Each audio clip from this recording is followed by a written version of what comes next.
Muy buenas tardes, amigas y amigos oyentes de Colectivo Burbuja. Os doy la bienvenida a un nuevo programa de Economía Directa. Hoy tenemos con nosotros a Luis Pulgar. Buenas tardes, Luis. Hola, buenas tardes. A Ignasi Carrera. Buenas tardes, Ignasi. Buenas tardes. Y también a Francisco Guillén. Buenas tardes, Chesco. Buenas tardes, ¿qué tal?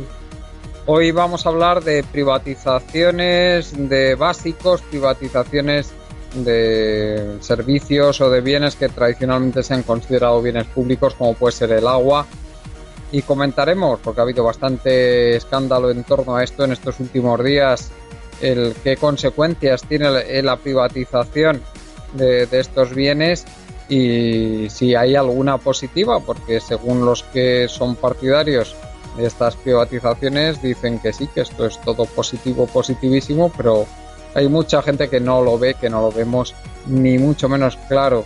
Y hablaremos también de pobreza, hablaremos de desigualdad, cómo ha evolucionado en Europa la pobreza y la desigualdad en estos últimos años, especialmente desde que estalló la crisis, y cómo España se ha deteriorado notablemente en ambos parámetros hasta pasar a ser uno de los farolillos rojos de Europa, mientras que hay otros países que se han mantenido bastante bien e incluso han mejorado. ¿Por qué ha pasado esto? También comentaremos sobre ello. Empezamos con el tema de las privatizaciones, especialmente de estos bienes básicos, de estos servicios básicos. Chesco, ¿qué nos puedes decir respecto a este tema? Adelante. Bueno, pues sencillamente que todas las privatizaciones que se han hecho en España en los últimos años han funcionado mucho peor que cuando eran de entidad pública. Y yo, que no tengo ningún problema en que se privaticen cosas siempre y cuando vayan mejor, pues no tengo, porque a mí me da igual que una empresa pública que gestione y que titularidad tenga una cosa, si es un bien, si se aumenta el bien común o es por el bien común, ¿no? Entonces, pero hay que decir y denunciar lo que realmente ha pasado en España, que la privatización de todos los básicos en general, ya sabéis mi lucha continua con el tema de la electricidad, por ejemplo, y digamos los combatientes en este sitio que soy, ya sabéis mi posición, ¿no? Yo creo que los básicos no pueden tener titularidad privada por una sencilla razón, y es que todas las privatizaciones en España han salido mal, todas nos cuestan más dinero y todas son un nido de corrupción. Es así de claro y así de simple. A colación podemos hablar del tema de las privatizaciones del agua. Las privatizaciones del agua, y el otro día tenemos un gran experto en este país, que es el señor Pedro Arrojo. Yo no comparto ideología con él, pero en este sentido sí. Y el señor Pedro Arrojo el otro día en el Congreso de los Diputados hizo una disertación perfecta, clara y concisa de lo que ha significado la privatización del agua en España. Y hay varios modelos de privatizaciones en el mundo. Nosotros nos hemos acogido, está el chileno, el inglés y el francés. Nosotros nos hemos acogido al francés, ¿vale? Pero es que el francés tiene, ahora mismo en Francia hay un gran debate sobre el tema y lo van a cambiar. O sea, el modelo francés lo van a cambiar los propios franceses porque han visto que ha sido un fracaso brutal. Y el modelo francés no es ni más ni menos que, en España tenemos varios ejemplos, por ejemplo, el canal de Isabel II, que es crear sociedades públicas de gestión del agua.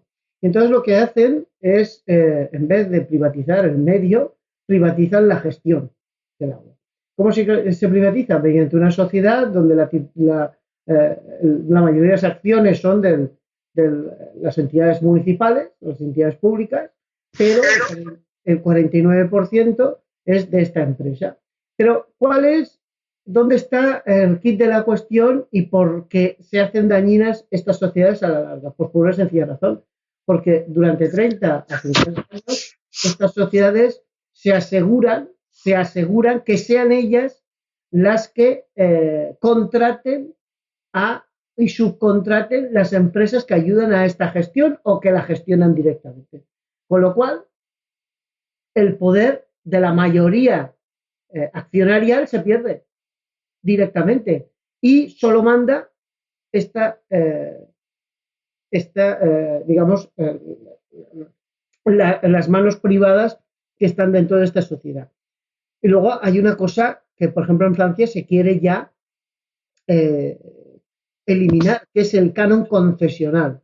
Esta palabra, canon concesional, que es simplemente pues, una medida de, entre comillas, y se ha demostrado en Francia, de extorsión municipal, extorsionas al alcalde que tiene problemas de financiación.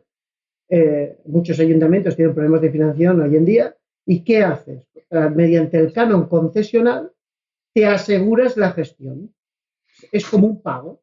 Tú dices, es un pago por conseguir el negocio. Sí, pero no es, con lo que he dicho al principio, se convierte en una desigualdad, digamos, de poder de decisión.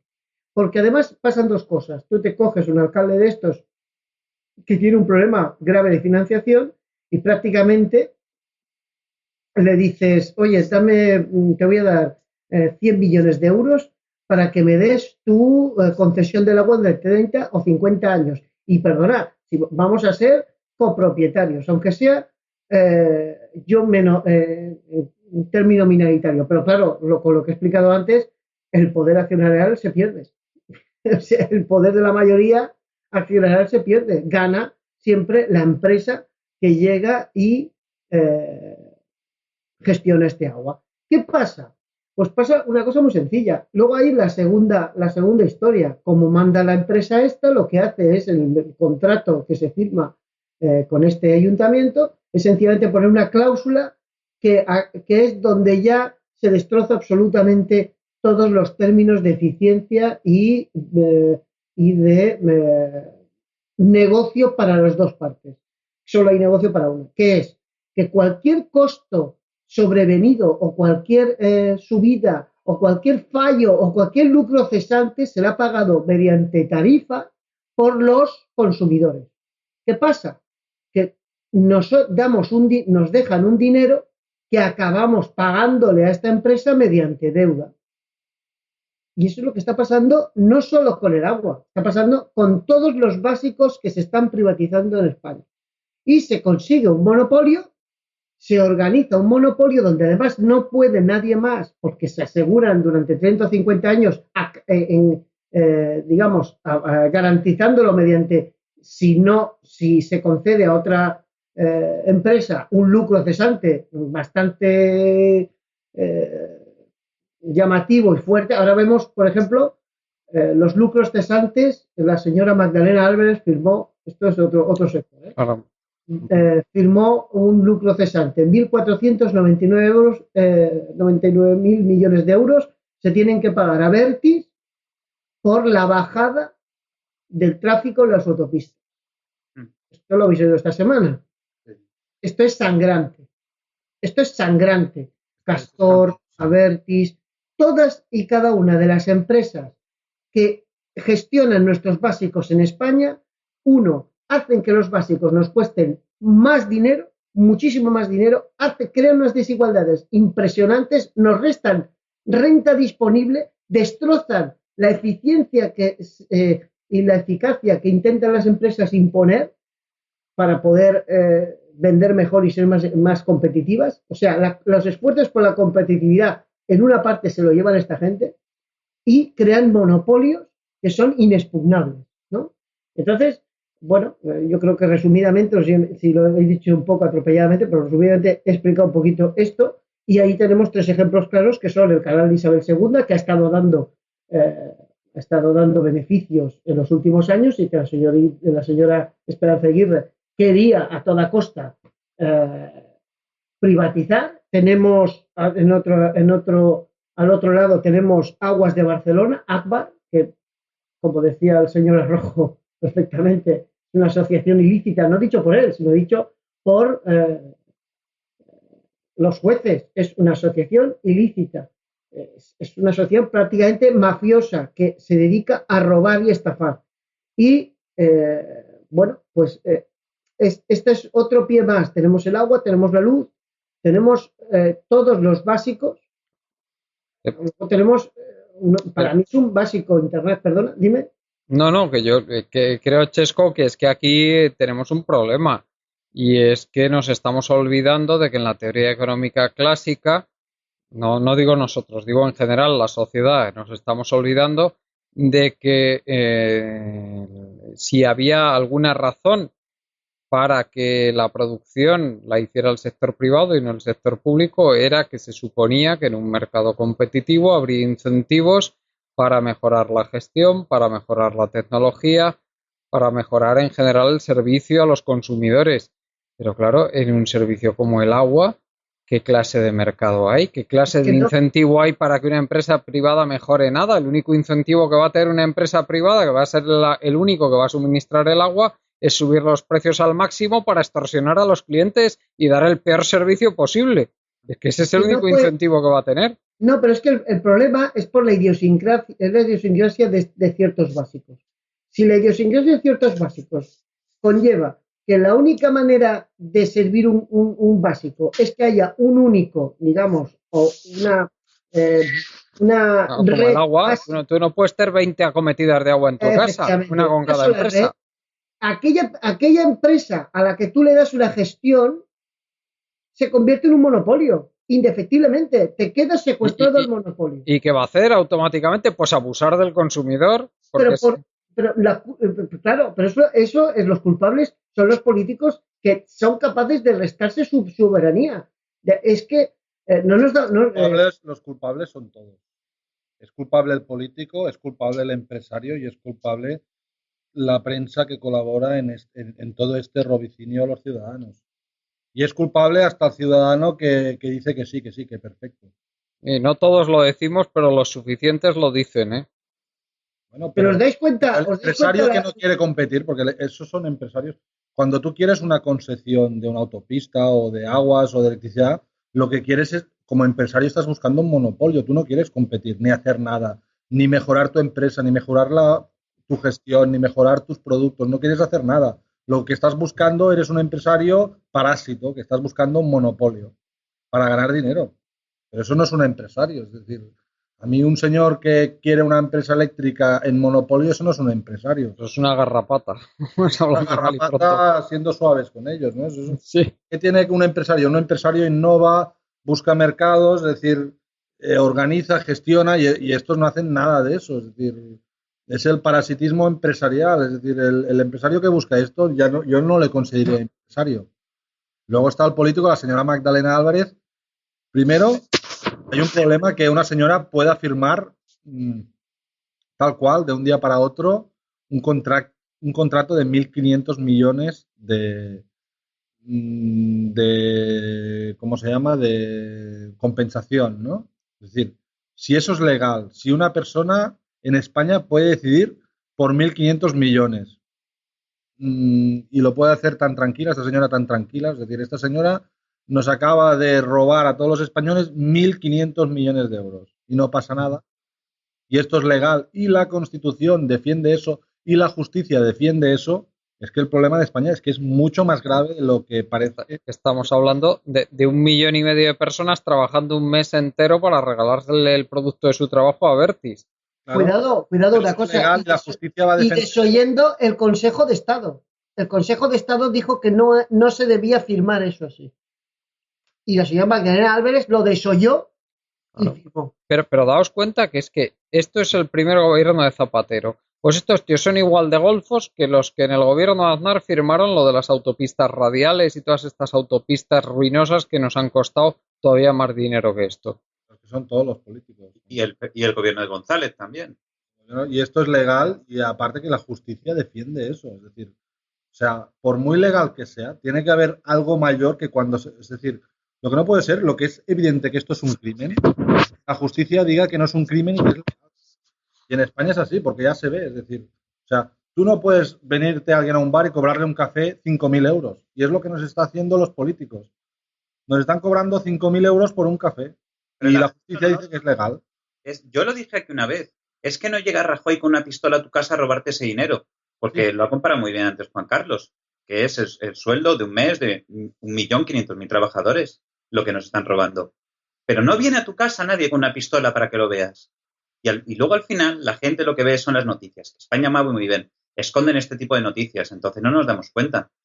No obstante, yo creo que como todo, este robo se inició ya en la época de González. Que, bueno, sí, Bueno, González era de historia de fue privatización. el que metió el neoliberalismo en España, Felipe Bueno, González. Sí, Pero, Carlos, yo no sé por qué ponemos la palabra neoliberalismo. Es robar pura y simplemente. Es decir, eso de liberal no tiene nada. Eso es, o sea, cobrarle un café a un tío por huevos 10.000 euros, eso es robar pura y simplemente. O sea, el contrato que ha firmado la señora Álvarez de liberal no tiene nada, ni de neoliberal, ni de capitalismo, si me apuras. Es que es simplemente un robo, un atraco, desde un despacho del Estado. Y el robo es una de las cosas más importantes que está afectando. El robo y desigualdad, que es un poco de lo que estamos hablando hoy, es de las cosas que realmente más afectables en su día a día. Pero muchas veces los datos económicos los basamos en, es que ha crecido el PIB en un 3%. ¿Me ha subido a mí un 3% el sueldo? No. Es decir, no me vale para nada. Al final siempre... Es que luego todo este latrocinio que hay, esta mala gestión de lo público, luego tiene sus consecuencias, claro, sobre la sociedad, que son de las que hablaremos en la segunda parte del programa, cuando comentemos sobre desigualdad y pobreza. Y fijaros lo que quería decir, haciendo un poquito de historia de cómo empezó el régimen de 78 a hacer todo este exterminio de empresas públicas. Bueno, recordad en la época de González, bueno, desde el 82 al 96, que hizo 80 operaciones de privatizaciones. Sí. Y realmente fueron unos ingresos 13.200 millones de euros. Y Aznar lo culminó y regalaron prácticamente todas las empresas públicas al sector. De todas formas, sí, bueno, ¿sabes por qué que a veces confundimos el término privatizar? Es que es la forma de privatizar. O sea, aquí hay dos conceptos, ¿eh? O sea, una cosa que no estés de acuerdo en privatizar y privatizar, pero otra cosa es cómo se privatiza.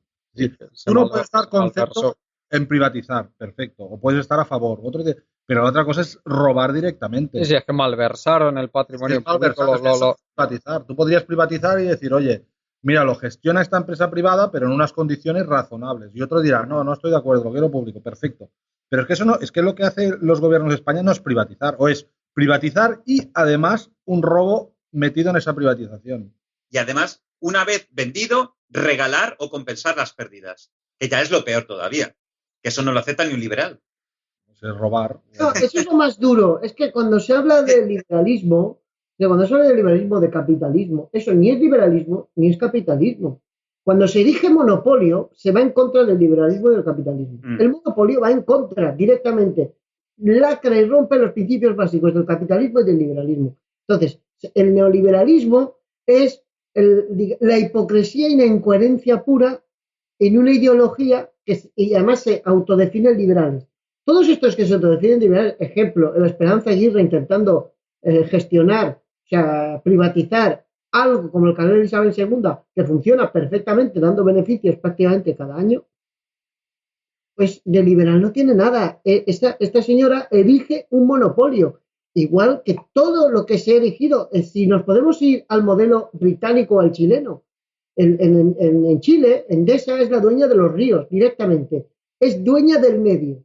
O sea, es muy fuerte esto, pero es así, y es dueña de los ríos en chilenos. Con lo cual, le quitan un bien básico a la población. No es un bien básico en la Constitución chilena, porque además el señor Pinochet blindó en la Constitución que nadie pudiera cambiarlo. O sea, la señora Bachelet o los presidentes subsiguientes no han podido cambiar eso, porque está dentro de la Constitución, que es un bien básico. Entonces, o sea, que es un bien básico no intocable. Entonces, ese bien básico que va a un bien básico intocable para las entidades privadas, vaya, que no pueden, o sea, que no se puede hacer titularidad pública. Entonces, es muy fuerte esto. O sea, tú no puedes quitar un bien básico a la población, porque es básico. Imagínate, por lo que sea... Pero que sobre todas las condiciones, ¿eh? Es decir, que no es lo mismo que alguien te diga, mira, que te ha subido la electricidad y te ha subido en 10 años, supongamos que nos roben un 20%, pero es que no es un 20%, es que es un 500%. Es decir, es que dentro de robar y abusar hay grados, y aquí estamos en el grado superlativo de la privatización. O sea, el grado, pero es que el tú grado esto ya es sumas... pornográfico, porque yo te puedo robar a ti 100 euros, pues que no te robo 100 euros, te robo 5.000. Y además, las privatizaciones que se han hecho en España, como por desgracia se ha hecho en casi todos los países, y el modelo británico es uno que también quieren revisarlo entero.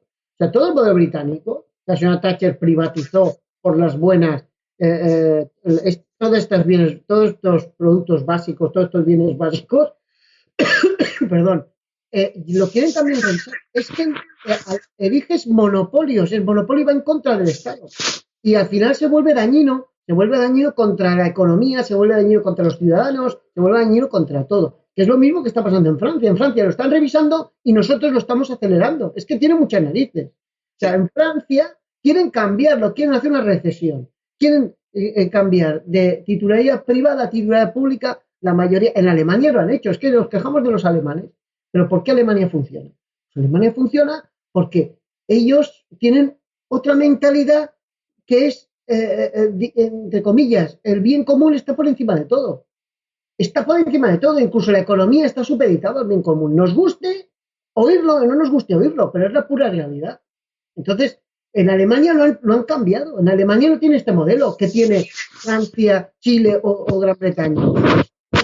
¿Y qué pasa? Pues que les funciona muchísimo mejor. Es de titularidad pública, la mayoría en Alemania. Es decir, la privatización de todas las empresas de petrolíferas, eso fue uno de los mayores robos de Ecuador.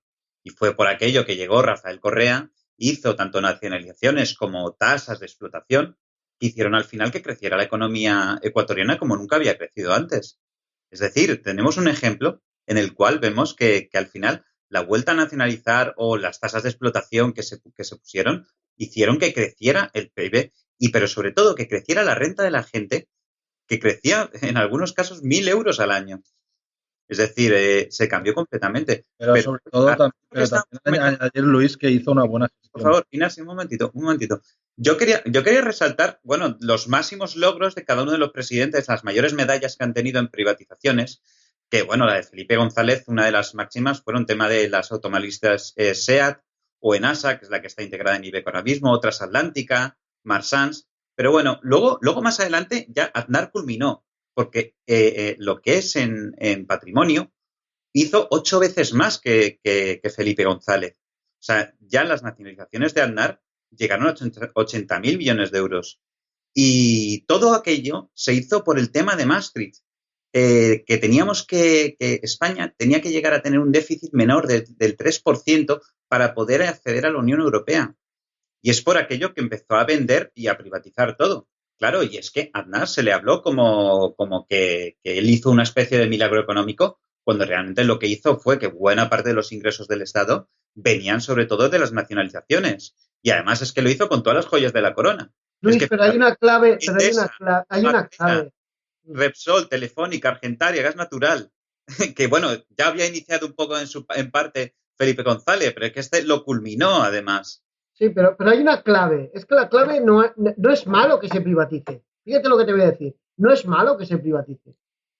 Es la forma de la privatización el problema. La clave es la forma. A mí me da igual que se privatice. A mí me da igual que se privatice, por ejemplo, Telefónica. A mí me da igual. Oye, si viene un tío que paga y se privatiza Telefónica, muy bien. Lo que no me da igual. Primero que la pague bien. Esa es la primera. Primero que la pague bien, que no le regalen a bajo coste, ¿eh?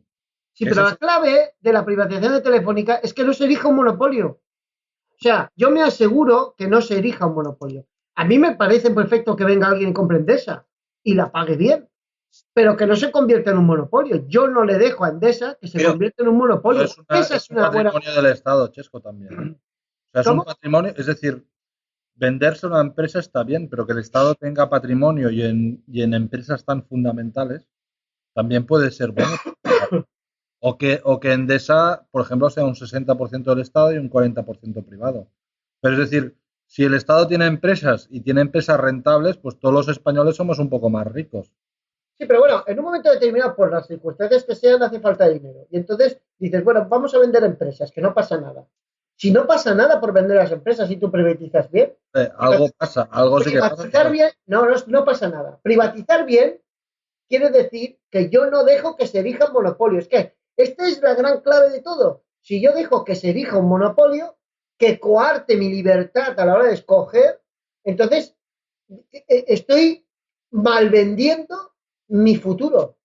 Sobre todo los básicos, sobre todas las cosas que tenemos. Y ese es el problema. Si el problema no es que se venda una empresa. Oye, se vende, pues oye. La connivencia posterior que tiene el Parlamento español con estas empresas. Porque Claro, sabemos que los políticos acaban trabajando. Para asegurarse el monopolio. Toda la normativa que se está haciendo cada año favorece a estas empresas. Es Sí, que pero no solamente fijaros que vendes una la cosa. empresa, sino que durante los años siguientes vas a hacer las leyes para favorecer a estas empresas. Mira, te voy a poner un ejemplo. Telefónica tenía entidad suficiente como para haberse partido en 4, 5 o 6 empresas diferentes. Y además, hay en España y fuera de España, en Europa, empresas que sustituían y que podían competir perfectamente en el mercado español con Telefónica. De hecho, cuando casi que no está del todo, se ha liberalizado el sector de Telefónica, han venido otras empresas y de las burradas que pagábamos ha bajado. Porque se ha podido. ¿Qué ha pasado en los otros modelos, por ejemplo, el eléctrico o el agua? Que no se puede, no te dejan. Porque en las autopistas, porque la infraestructura, la idiosincrasia de lo que quieres privatizar no te lo permite que no se erija en un monopolio. No te lo permite, es imposible, a no ser, por ejemplo, yo privatizo Endesa, pero Red Eléctrica Española es pública. Entonces, Endesa, que tiene que pasar su electricidad por la Red Eléctrica Española, que es pública, la tendrá que pasar con un condicionante. Tú me subes la luz, yo te subo el canon por pasar por aquí. O no te dejo pasar, o dejo pasar todas las empresas que a mí me dé la gana. Ese es el problema. Si la clave es digamos, el canal por el que va, digamos, el bien básico al que queremos privatizar o que queremos hacer público. Pero ese es el canal. El canal es Red Eléctrica Española. El canal es todas las canalizaciones de agua que hay en España. Pero luego otra cosa que es que también es que va en contra incluso de la lógica, hasta de la lógica neoliberal. Es decir, que tú, una vez privatizado, enchufas a todos estos ineptos. José María Aznar privatiza Endesa y luego se coloca como el consejero de Endesa. Luego, es decir, para que veáis la diferencia, Microsoft, Bill Gates, que fue el primero que además que inició todo eso, Apple, pues estuvo, ahora está Tim Cook, que es una persona elegida por el dueño y el que inició la empresa de Apple. ¿Ves? Telefónica, ¿quién está? Teresa abierta. Que de verdad, un auténtico paleto. O sea, no hay más que ver ciertas conferencias que ha dado esta persona. Es decir, si además de privatizar, tú lo que haces es intentar poner a los mejores genios al frente de esas empresas, creo que puede llegar a ser una buena gestión. Pero si lo que haces al final es que privatizas para que al final coloques y enchufes a todos los exministros de ahí, tengo una lista de 20 que os la puedo leer, es que al final lo que haces es que esas empresas no estén bien gestionadas. No, pero Luis, aunque estén bien gestionadas desde el lado privado, si son monopolios u oligopolios, tampoco van a funcionar bien. Porque el oligopolio o el monopolio es también una mala gestión de una empresa por culpa de eso. No, es la naturaleza del mercado, ¿sabes? Claro, pero por si no tienes competencia, eso rápidamente tiende a una mala gestión.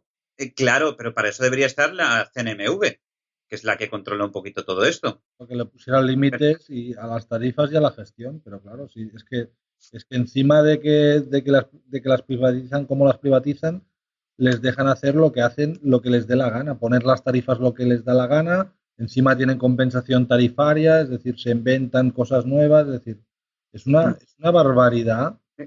Pero ¿por qué estas empresas, y perdón que he dicho CNMV, la CNMC, quería decir, la Comisión Nacional de Mercado y la Competencia, ¿por qué estas no están, además, parece que son muy suaves la CNMC en cuanto a ver la competencia y el monopolio? O sea, la CNMC es encargada de que no haya monopolios y de que efectivamente haya una competencia directa entre todas las empresas, que esto al final repercute en el bien de todos los ciudadanos. Sí, pero en estos mercados es imposible. Es decir, en las autopistas es imposible que haya competencia, porque de una ciudad a otra solo va a haber una autopista. Te lo mires por donde te lo mires. En En telefonía, como ha habido la red móvil, pues, y la red fija, pues ya ha perdido peso, pues se ha podido crear competencia, pero en la electricidad, de momento, mientras vaya por cable y solo haya una red en las ciudades, aunque Bueno, tú quieras, no va a haber pero, competencia. pero para eso está ¿Cuál es la otra clave? ¿La otra clave cuál es? Porque esto hay que hablarlo también. La otra clave es la siguiente. Muchas de estas empresas se financian por medio de entidades bancarias del país. Esas entidades bancarias quiebran. Y al quebrar esas entidades bancarias, el Estado las rescata. Y además esas sociedades muchas veces quiebran y tienen que ser rescatadas. Por lo cual, al final acabamos pagando nosotros todos, pero el beneficio se lo llevan los mismos. No sé si me estáis viendo el tema. Sí. Entonces, vosotros miráis en Bankia, dentro de Bankia, las entidades, las cajas y bancos que han sido rescatados, que han financiado infraestructuras, por ejemplo, sin ir más lejos, incluso más que las eléctricas, del agua, en Castilla-La Mancha, en Murcia, en Andalucía, en Valencia, y resulta que acabamos pagando nosotros el pato, pero esas participaciones sociales, esas sociedades que han sido vendidas, pues, o han sido vendidas la gestión a otra empresa, o incluso la deuda a otra empresa, y eso, siguen beneficiándose los mismos con otro nombre, y nosotros pagando el pato. O sea, acabamos pagando. Estamos cogidos por los mendengues durante 30 o 50 años. Y además estamos pagando la deuda que han dejado esas empresas que han quebrado. Sí, sí. O sea, es que es muy duro. Es que en España, lo de España, pero ya no solo España, es que tienes el ejemplo de Francia. Francia están intentando cambiar a un sistema parecido al alemán de la gestión del agua. Y Gran Bretaña exactamente igual. Chile no sé si lo conseguirá, porque las ideas en Chile yo alucino. Pero es así. En Estados Unidos ya se vio que era un fracaso. Y hay una competencia muchísimo más grande que aquí. Hay muchas más empresas, incluso empresas locales. Es muy normal ver empresas de condados que llevan un condado. La empresa de agua la lleva un condado, que se ha erigido allí en un condado. No una empresa que lleva todo el país o la mitad de un país como pasa aquí en España, o una gran comunidad autónoma. Es que no puede ser. Suez tiene 13 millones de consumidores en España. 13 millones es mucha gente. Y además, lo que se ha erigido con estos monopolios es que de pagar 10 nos hemos ido a tarifas un 500% por encima de lo normal. Entonces, será al revés, ¿no? Porque estas empresas tan grandes tendrían que gozar de economías de escala que les permitiría rebajar sus costes de gestión. Es decir, una empresa que da el agua o la electricidad a 15 millones de usuarios, en teoría tendría que ser mucho más eficiente y sus costes de esa gestión tendrían que ser mucho más bajos que empresas pequeñas y podrían dar tarifas más ajustadas. Pues eso también es al revés aquí, ¿no? Es decir, es que todo lo que pasa aquí en la economía es el mundo al revés, ¿no? Bueno, porque pues, ese es el gran problema. La economía está como está por la globalización. La globalización lo que ha contribuido, y la idea neoliberal que lo ha impregnado todo, es a que se elijan los monopolios. Eso va contra el capitalismo, va contra el liberalismo y va contra el socialismo. Es que el monopolio va contra todo. Si no, da igual la ideología que tengas. Chesco, al final el monopolio es un grupo de gente con nombre y apellido vinculados a los políticos y que se están llevando todo el dinero. Están llevando todo el dinero del país. Es decir, al final Aguas de Barcelona o Endesa es una tapadera para unos señores privados que se las están llevando a manos mansas. Es decir, bueno, es la las empresas estas son meros instrumentos. Igual que es un mero instrumento, pero detrás hay un colectivo de gente, amigos de los presidentes del gobierno, que van a cenar con los políticos y que son íntimos, que se están forrando, y con España se están forrando, llevan años forrándose, no sé dónde deben poner su dinero, pero es que al final el nombre del IBEX y todo eso es lo de menos, y al final son nombres y apellidos concretos que están vaciando las arcas del país. Se lo están llevando a través de Aguas de Barcelona, a través de Bankia, a través de Endesa, se están llevando todo el dinero de España, se lo están llevando ellos. Y además consumar estos robos es muy fácil, ¿eh? Es simplemente manejar unos cuantos medios de comunicación, dar pagas a los que te votan, véase jubilados o véase que el colectivo de los mayores de 55 años son aquellos que tienen una renta básica de por vida, que encima cotiza para jubilación y tiene el 80%. Es decir, mientras tengas contentos aquel electorado que te va a votar, que ya está cubierto desde 55 para arriba, tú consigues robar todo lo que quieras a la gente porque te va a seguir votando. Es impresionante cómo se hace aquí en España. Es decir, simplemente tienes que tener, dentro de todos estos robos que puedes hacer todos los que quieras, un poquito, llegar a manejar a la gente, tampoco pasarte de una manera excesiva, aunque yo creo que estamos en máximos tanto de robo como de privatización, como de engaño a la gente, como de rescate a la banca, creo que estamos en máximos históricos, que ni hasta dictadores han hecho eso. Y simplemente, ¿habéis visto el mecanismo? La verdad es que ya llevan años de experiencia con esto y han conseguido hacerlo de manera que yo creo que España es una de las que más mejor están manejadas en ese sentido para esta gente corrupta, para esta élite que consigue hacerlo. Y la verdad es que les ha salido todo muy Luis, bien.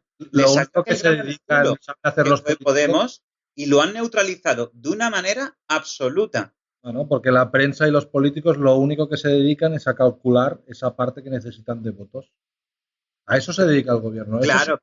Lo que pasa es que, fijaros una cosa en la opinión pública. Han neutralizado a Podemos, han hecho un poquito ver a la gente como los puntos débiles que saben que la mayoría no le gustan mucho y ya potenciando un poquito todo eso, pues han dicho a la gente que primero, que esta gente son comunistas, que esta gente va a llevar el feminismo a un extremo casi de embrismo y están todos los foros como revolucionados en ese sentido y también intentan potenciar dos cosas, que se va a parecer a Venezuela y que nos van a llenar España de inmigrantes.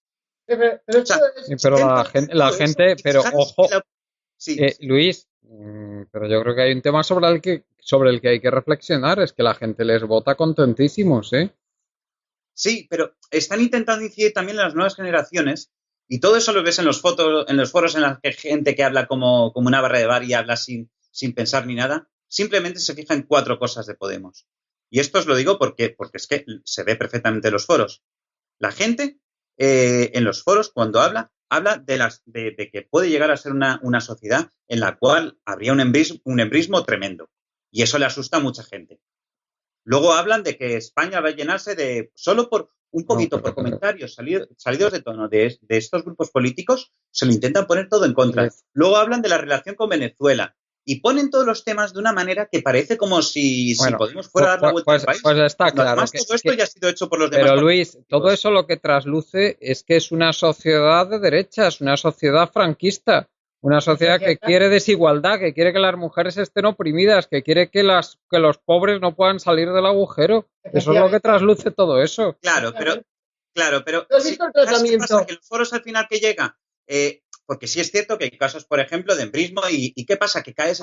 Embrismo es lo que llaman ellos, que yo lo que digo es machismo. Sí, claro. Machismo invertido, que quieren que las mujeres sigan oprimidas.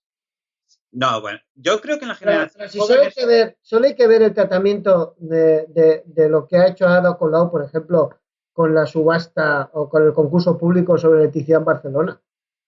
Vamos a ver, los de Podemos no son santos y no se equivocan en nada. Por supuesto que se equivocan en cosas. Yo no soy de Podemos, ya lo sabéis. Pero me da vergüenza y rabia ver lo que pasa. Oye, se pone un concurso con unos condicionantes a los que nadie llega. Y los condicionantes son malos o son buenos para la ciudadanía. Pues son buenos para la ciudadanía. No llega nadie, oye, buena suerte, pues se desconvoca el concurso. Ningún problema. No. Sí que llegaron a ese concurso. Hubo una serie incluso una cooperativa de energía, que llegó a ese concurso. Pero lo que pasa es que hubo una denuncia por parte de las grandes eléctricas para desconvocarlo. Vale, y lo desconvocan. Y el tratamiento de la prensa, ¿qué es? Negativo contra Ada Colau porque se ha desconvocado el concurso. Es que me parece vergonzoso. Tengo otro ejemplo, claro, Carlos Sánchez Mato, en el Ayuntamiento de Madrid. Ha mejorado la gestión, baja la deuda, sube el gasto social, las cuentas cuadran, etcétera, etcétera, etcétera. Desmonta un mamoneo y un chuperío que había ahí de los alláteres que habían alrededor del ayuntamiento, las empresas y los empresarios, estos alláteres que habían ahí chupando del bote, etcétera, etcétera. ¿Cómo lo trata la prensa? Que la señora Carmen ha dicho no sé qué de los inmigrantes, es que es los medios españoles. España es imposible. O sea, España está ganándose la disolución. ¿Quiénes son los dueños de los medios y quiénes reparten las licencias de los medios? Efectivamente, entonces... Volvemos a la misma, es que todo acaba en, sí. Pero la gente pone la tele y pone ese canal y es así. No te olvides. Efectivamente, pone ese canal. Entonces, a Juan Carlos, que me alegro mucho que estás llegando, porque hoy te he visto una cosa que has colgado y estás llegando a las mismas tesis que te he dicho yo. Bueno, espero que no llegue a las mismas. Llegas a las mismas, Juan Carlos. Estás llegando a las mismas, una detrás de otra. Con los estibadores ya has llegado. Y ahora has llegado con esto. Pero bueno, con los estibadores, ¿a qué tesis he llegado si no he escrito nada de ello? Ha llegado los estibadores. Pero bueno, ahí lo dejo y ya hablaremos otro día. Pero en este sentido, el problema no son los políticos vienen de la sociedad.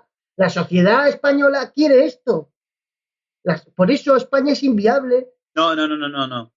Totalmente. Yo creo que la gente... Una parte de la gente sí. No es que lo quiera o no lo quiera. Es cierto que el rango que yo he dicho que está protegido, quieren seguir protegidos como están. Y les da igual todo.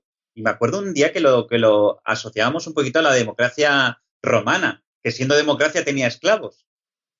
Y esto, ya me acuerdo cuando lo asociábamos y decíamos un poco que, claro, si un grupo de gente... La ateniense más bien que la romana, diría yo, Luis, porque Roma nunca tuvo realmente una democracia, ni siquiera en tiempos de la República, pero bueno. Sí, no una democracia real, pero bueno, si había un Senado, había una serie de votaciones, sí, efectivamente no llegó a ser real y fue más bien ateniense. Pero bueno, en este caso, fijaros lo que comentábamos de la democracia, que si el rango de donde hay más población está más o menos protegida, va a votar contra ese otro mínimo de población que hay por debajo de los 55 años, que si veis es el rango de 18 a 55 y que además la gente de 18 no tiene mucho más gente, no suele votar mucho hasta que no cumple casi 25 años. Es decir, estás dejando prácticamente como esclavizada esa parte tan joven. Entonces, ¿qué pasa? Que además la parte joven que sí se interesa por política, como vemos, ellos radicalmente no votan para nada a PP y a PSOE.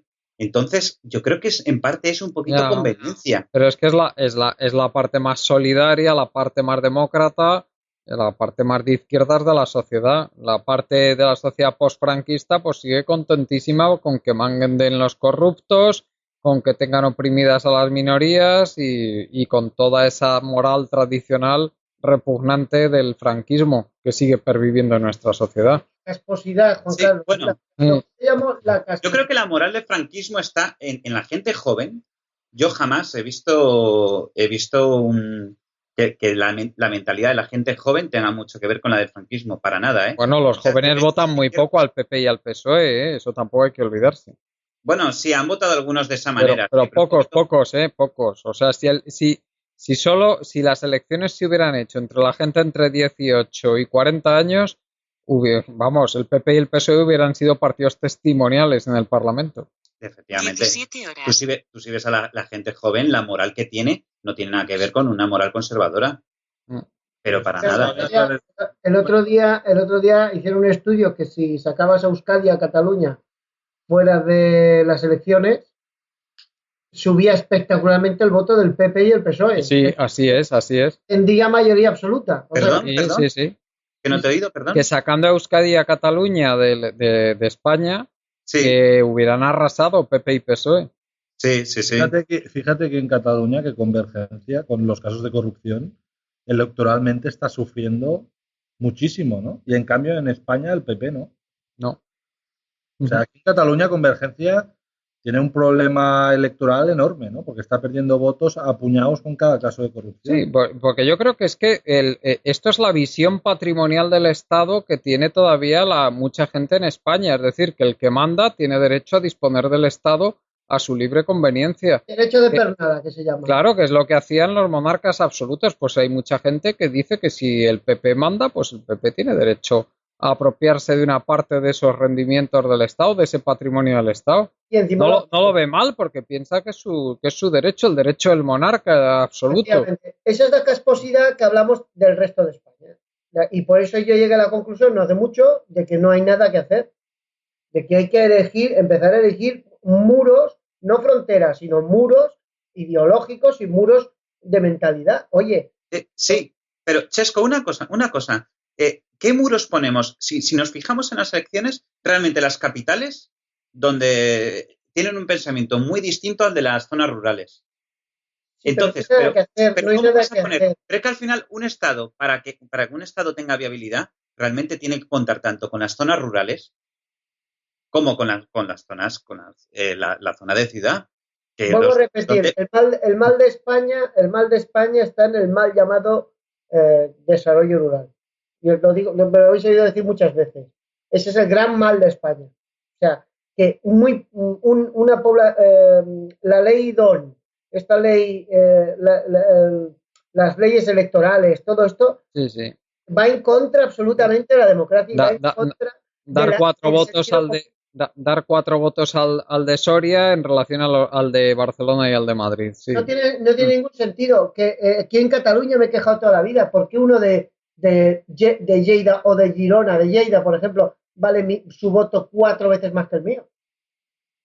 Es que no tiene ningún sentido. O sea, yo soy Luis hablaba antes de que hay una compra de votos entre la gente mayor y la gente joven, y también hay una compra de votos entre el voto rural y el voto de ciudad. Sí, sí. Bueno, eso lo hizo con toda la intención la UCD. Lo metieron ahí de tacón porque pensaban que España seguía siendo una sociedad de tipo caciquil, rural, y que los caciques iban a controlar el voto rural y que eso iba a permitir que la UCD ganara para siempre las elecciones. Lo que pasa es que luego se volvió contra ellos, ¿no? Pero eso Pero no es vamos, democracia, ¿no? Que el voto de una pues no. persona del rural valga el doble de uno de ciudad, No, claro que no lo es. o más del doble, ¿no? Porque yo creo que es más del Más, entre Soria y Barcelona o Madrid son 4 veces. Y entre otras provincias menos pobladas, 3 veces. Es que es una burrada, es que es una burrada. O sea, lo que pasa en España, yo no sé en otros países, pero vamos, es una burrada como una casa. O sea, no tiene ningún sentido. O sea, aquí buscamos una sociedad con ganas con visión de futuro, y resulta que en el gobierno y los votantes direccionan el país hacia una versión casposa del país y rural. No lo Claro. entiendo. Es que ellos seguían, todos estos asquerosos posfranquistas seguían con su visión de que la monarquía, la restauración había terminado por el voto en las ciudades, que sabéis que se fue al garete la monarquía, Alfonso XIII se tuvo que ir porque perdió las elecciones municipales y fue por el voto de las ciudades, no por el voto del campo, que estaba muy mediatizado por el caciquismo. Y como Claro. seguían en ese rollo, pues por eso hicieron esta ley DONT y esta preeminencia del voto rural frente al urbano. Bueno, pues Bueno, era y si os dais cuenta, ahora sí les sirve, porque en las ciudades se vota partidos del cambio y sin embargo en las zonas más rurales o más aisladas se sigue votando PP y PSOE. O sea que ahora sí les está sirviendo esto, ¿eh? Bueno, no les está sirviendo a las raudales. ciudades importantes, eso sí puede ser el motor del cambio en España, que las grandes ciudades gobernadas por gobiernos alternativos empiecen a funcionar un poco, ¿no?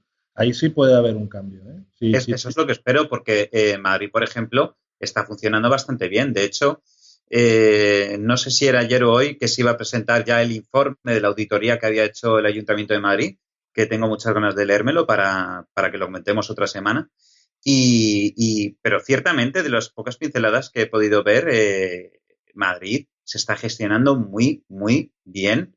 Y en parte, yo creo que la mayoría ha sido por la ausencia de robo, la ausencia de esos alquileres que había desmedidos a amigos y familiares, etcétera.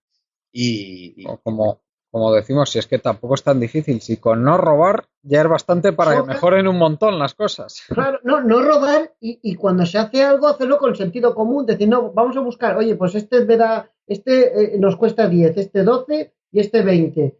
Pues cogemos el de 10. Pero si No, todas las aquí en cosas Madrid, si todas las cosas raras se hacen porque al final se está robando por detrás. claro, pues entonces Nadie hace una autopista y se equivoca un 1000% de la previsión. Todo el mundo sabe que ahí hay unos intereses. mira, Nadie hace un AVE en un sitio donde no hay nadie. Se hace porque hay unos intereses detrás. Eso lo sabe. O los políticos españoles o son idiotas o son unos chorizos. Todos sabemos que idiotas no son chorizos. Ya lo sabemos. Me voy a aducir un acierto, pero recuerdo cuando llegaron Carmena y Carlos Sánchez Mato al Ayuntamiento de Madrid, esto lo hablamos aquí en un programa y lo habíamos hablado fuera del programa también, Juan Carlos se recordará. Yo estaba contento por Carlos Sánchez Mato y mira que ideológicamente no somos muy próximos, pero bueno, yo sabía que Carlos Sánchez Mato lo haría bien en Madrid. ¿Verdad o mentira, Juan Carlos, que lo Sí, hablamos? sí. Y hay programas. Yo lo sabía porque es un tío honesto, brillante en lo que es la gestión, que simplemente se dedica a coger lo más barato y dejarlo más caro, y a que salgan bien, a que cuadren las cuentas, pura y simplemente. Nada más, no va a ir a buscar entelequias ni historias, y sobre todo que se desvincula la trama corrupta. Los corruptos ya no vienen tranquilamente a intentar sobornar, porque se puede encontrar con una denuncia. Entonces, ese es el problema. O sea, digo, el gran acierto y lo que era el problema antes. Entonces ya está, o sea, lo sabíamos perfectamente. Bueno, pues como eso, a colación del programa que estamos, de lo que estamos hablando, todo es igual, todo es igual. O sea Sí, que, pero, y en pero Barcelona, ¿sabes una cosa? ha pasado algo parecido, ¿eh? Aunque a mí ha dado colado ya en cosas que no me gustan nada como las ha hecho, ha pasado algo parecido, y las cosas, y al César lo que es del César, y a Dios lo que es de Dios. Y ya lo ha hecho mal en algunas cosillas, y también lo ha hecho bien en algunas. Yo cuando vi lo de la concesión y el tratamiento que hizo la prensa de eso, daba vergüenza ajena. La casposa prensa siempre lo son los mismos, ¿no? Las indamentiras, el otro, el tonto este, ¿cómo se llama? El Marguenda, diciendo las mismas burradas. Incluso mira, el que menos dijo fue el Jiménez de los Santos, que hasta lo aplaudió. O sea que yo alucino. Pero es Sí. que voy a poner un ejemplo claro de lo que está pasando con ciertos partidos. En Francia, uno de los partidos que más se oponen al modelo francés de gestión del agua es Le Pen, es el Frente Nacional. Tiene cojones que en España es Podemos y en Francia es Le Pen. Pero es que en Noruega o en Suecia son los partidos nacionalistas estos, los que llaman fascistas, noruegos y suecos. Luego, si la socialdemocracia europea ha vendido Europa al fascismo, se lo tendrán que apuntar en su haber, y en su debe. O sea Sí. que es muy duro. ¿Os parece que vamos pasando ya a comentar las consecuencias de todo este problema del que estamos hablando, que es la desigualdad, el aumento de la pobreza? Si os parece, doy unos pequeños datos antes de empezar, que son de evolución de desigualdad, de evolución de pobreza. Tenemos en cuanto a pobreza, en cuanto a evolución de desigualdad, ahora mismo España es el país más desigual de toda Europa, la Europa amplia, excluyendo los 3 países bálticos, que son países que aplicaron políticas deflacionarias a saco durante toda la crisis económica, y ha tenido una evolución pésima. Ha pasado de un índice Gini, que ya era malo al empezar la crisis, que era de 31,9, pues ha pasado a un índice que ahora está en 34,6. Y eso, si lo comparamos, vemos la cruz de la moneda, que es Islandia, un país que se negó a quedar en manos del Fondo Monetario Internacional y a pagar la deuda hasta la muerte, y que ha pasado de tener un índice Gini de 28 en 2007 a un índice Gini de 23,6 ahora. Es decir, que ha aumentado mucho la igualdad en Islandia.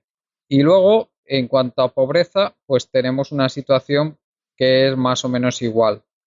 Tenemos España, que es uno de los países en relación a su renta per cápita, desde luego el peor de todos.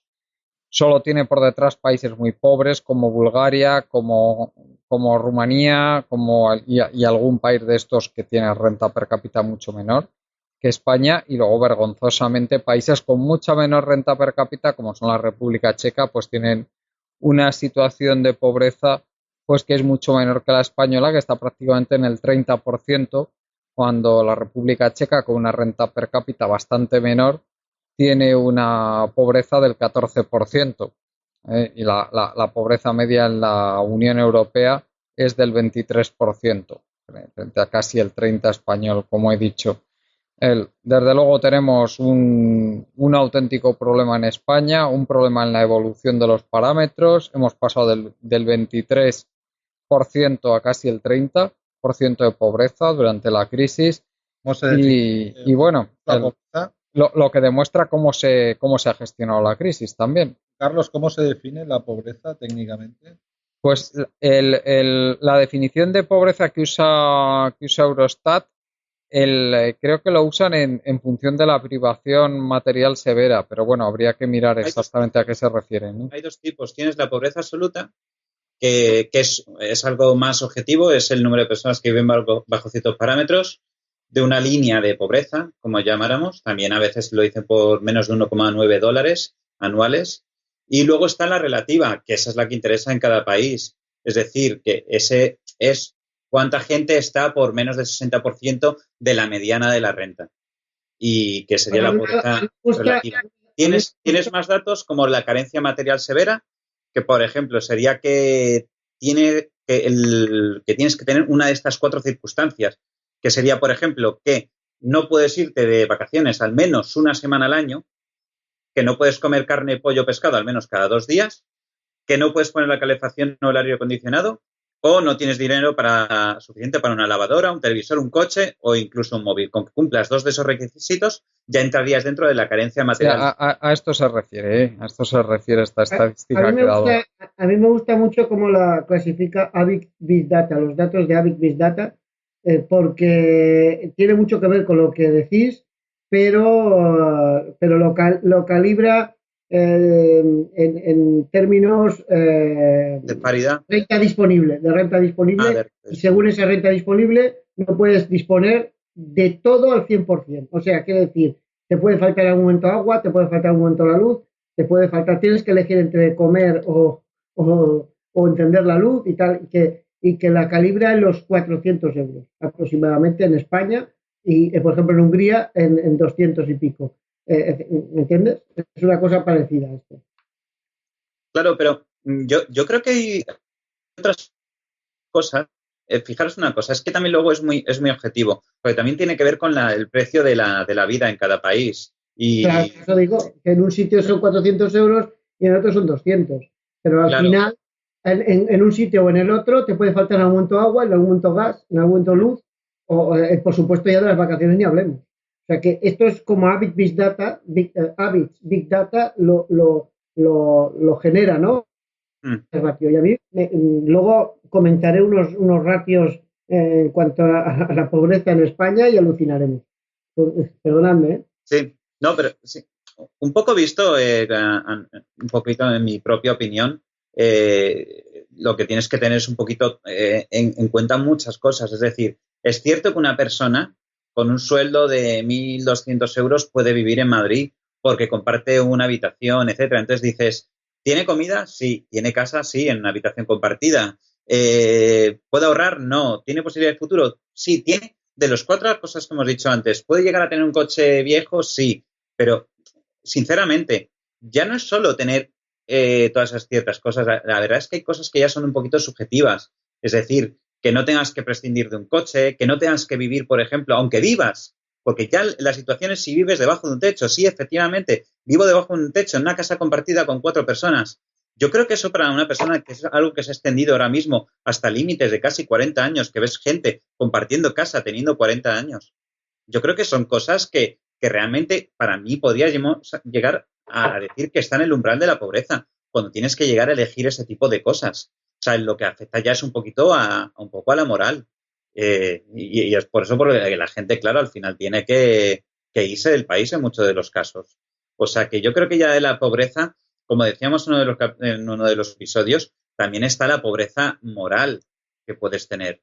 Es decir, que al final no puedas hacer lo que has querido hacer en tu vida. También yo creo que es algo de pobreza moral. Que tengas que irte a otro país para poder vivir mejor, etcétera, hace que al final baje la pobreza de España, porque ya contabilizas uno menos. Pero son gente, o sea, es decir, al final de la situación de la vida que tienen la gente y cómo están viviendo, tienes que tener en cuenta muchas cosas. Y tienes que tener en cuenta cuánto sería si retornaran toda la gente que se ha ido de España a emigrar por causas económicas. Entonces, de los datos que vais a dar, dispararía mucho más esos datos todavía, que es algo que incluso habría que tener en cuenta. Es decir, si quisiéramos hacer un dato perfecto para ver la situación de la vida de cada país, tendríamos que tener en cuenta muchas cosas. Y a mí una de las cosas que más me gustaría tener en cuenta, como cuando hablamos también del desempleo, es qué pasaría con los datos económicos si retornara a toda la gente que está emigrada. No sé cómo veis eso, si tenéis el mismo pensamiento que yo en ese sentido. Yo creo que no van a retornar, visto lo visto aquí. Sí, no, digo Pero el bueno. hipotético caso para poder contabilizar lo que son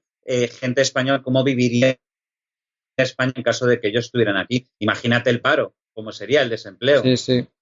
Sí, se ha ido más gente de la que dicen las estadísticas también, que eso lo hemos comentado muchas veces, lo defectuosas que son las estadísticas de movimientos de españoles del exterior hacia el exterior y desde el exterior. Bueno, Chesco, coméntanos.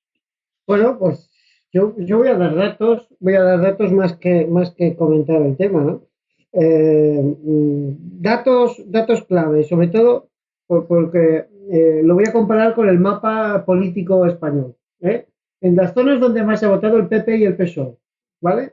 Resulta que antes de la crisis no había ni el 19% de pobres en España, según Avid Big Data. Y estos son datos combinados con el INE, Instituto Nacional de Estadística, y los datos socioeconómicos que da Avid Big Data. ¿Qué pasa? Que nos encontramos ahora mismo en la crisis con un 29, casi 30% de paro. De personas en riesgo de exclusión social o de pobreza. O pobres.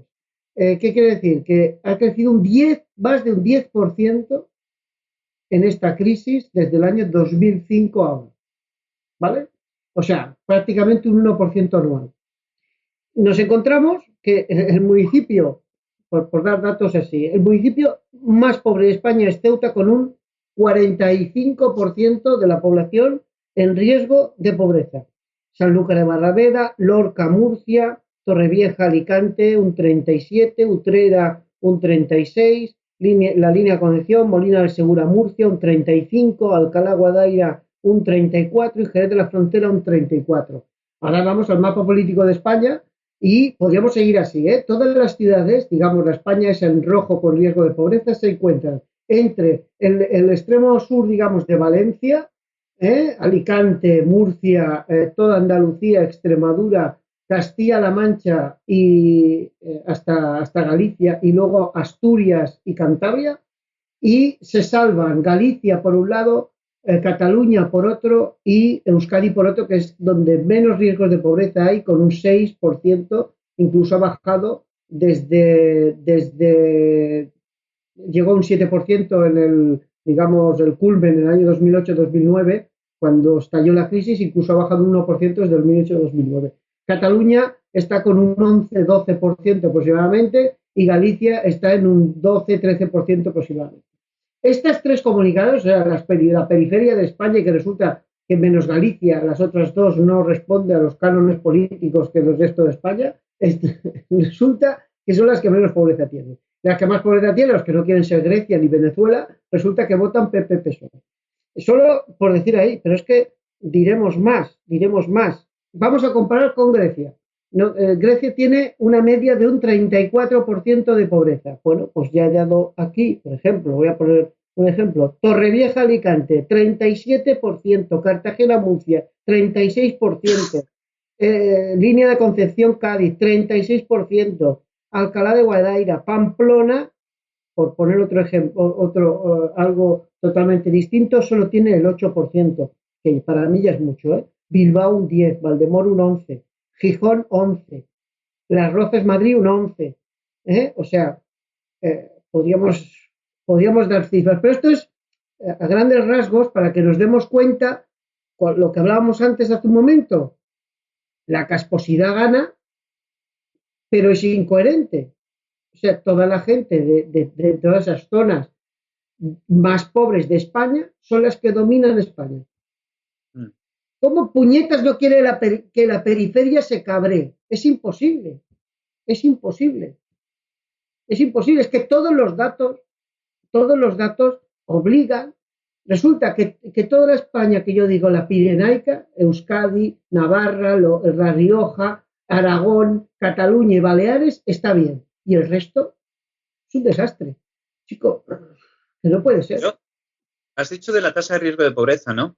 Sí, sí, sí, sí. Yo tengo entre las 5 primeras Navarra, País Vasco, Cataluña, Aragón, Cantabria y Madrid.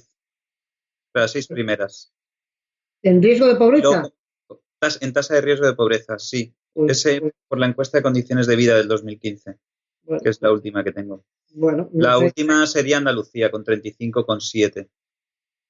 Sí, pero vamos, más o menos parecidos. Lo único que digo que Madrid, aunque la superan por poquito Cantabria, Aragón y Cataluña, pero Madrid está entre ellas. Bueno, y es lógico pensarlo que es así. Lógico que Madrid está entre ellas. Ahora tú a Madrid le quitas la capitalidad de España, le quitas un 20% del PIB y se pone a la altura de Castilla-León.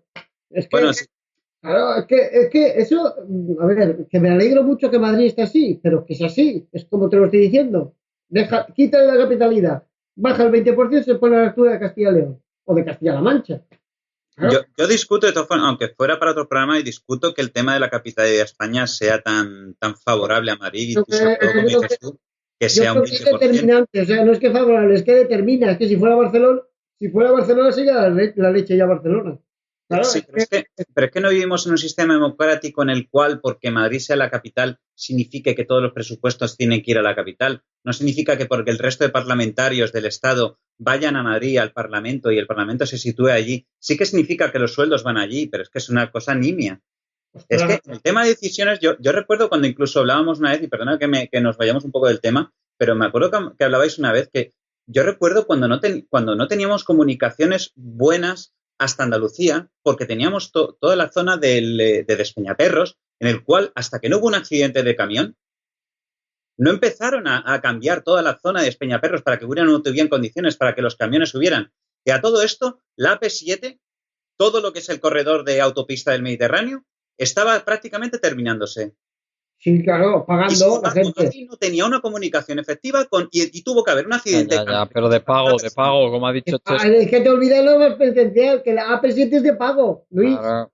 Es que yo voy a Murcia, yo cuando me toca bajar a Murcia, voy por Sí, bueno, pero es lo que hemos desde comentado Jumilla, anteriormente, de los tramos de la 7, vamos. hasta Murcia hay una autopista que no pago nada. Desde Murcia hasta Madrid hay una autopista que no pago nada. Es que no es lo mismo. Claro, y luego ya ves lo de Abertis. Le regala Aznar otra vez la concesión por otros 20 años a los golfos estos y lugo mira.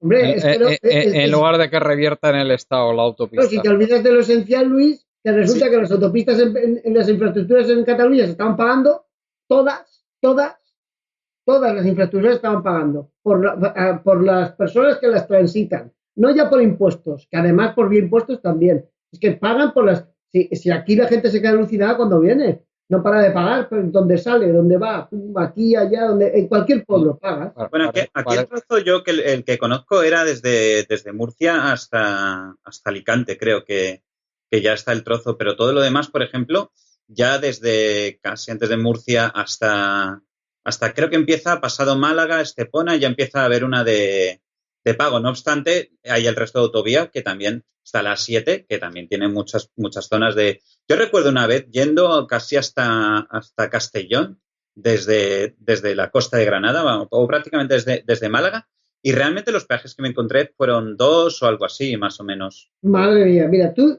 sales desde Murcia capital hasta Barcelona y te cuesta el viaje 40 y pico euros. Ida y vuelta. Y tienes peajes, pero un montón. No sabría, habría que verlo, pero... Hombre, que hay peajes. Casi cada semana, o sea que no me lo explique nadie, porque lo conozco perfectamente. En cambio, llegas a Murcia y coges la autopista del sur, que te vas, por ejemplo, a Granada, no pagas nada. Efectivamente, sí, ese es el punto que te digo yo. Pero no, hasta más o menos, hasta pasado Málaga, que allí, para ya llegar a Cádiz, ya sí que tienes que pagar prácticamente, creo que eran 3 peajes incluso. Bueno, pues tú vas de Murcia, fíjate, tú vas de Murcia a Alicante y prácticamente no pagas un peaje. Parece que hay uno, no hay ninguno, perdona. De Murcia a Alicante no hay peaje. Te lo encuentras en Alicante. Desde Alicante hasta Barcelona es un peaje detrás de otro. Es un peaje detrás de otro, y además de Alicante a Valencia es carísimo.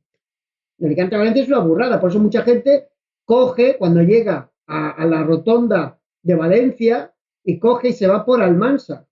Entonces se va para Albacete, coge la de Albacete.